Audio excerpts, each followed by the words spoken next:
Hello, and thank you for listening. I'm Carmela Alcantara, Associate Professor of Social Work at Columbia University.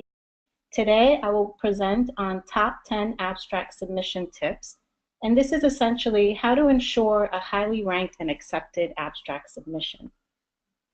A few important reminders before we begin. The submission portal is open, so submissions are welcome. So let's begin, shall we? Top 10 tips.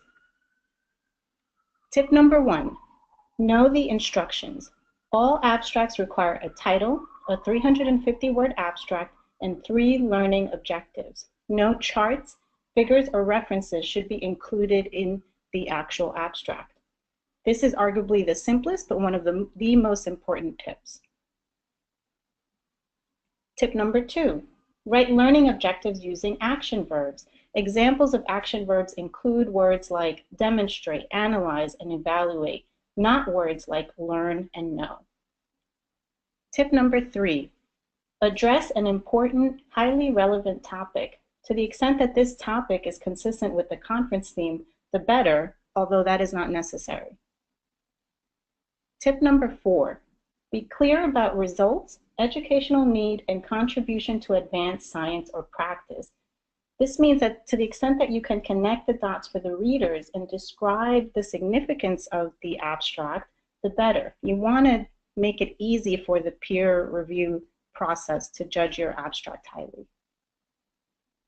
Tip number 5, highlight any innovative approaches or treatments. This will absolutely set your abstract apart.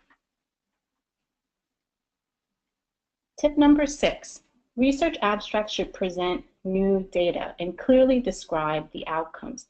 This is a very important tip. Sometimes it's overlooked, but very important in that new presentations are actually given priority. And by new, we mean presentations that haven't been presented at other conferences. Tip number 7, practice abstracts should address challenges that arise in the implementation of treatments. So it's not only about just describing the treatment, but also the barriers to potentially implementing them. Tip number 8, workshop abstracts must include a detailed outline that underscores the importance of the skill. And this is in addition to describing the theoretical overview and a discussion of how to implement and potential barriers that may arise in implementation. Tip number 9, any joint abstract submissions that include both researchers and clinicians are highly desirable.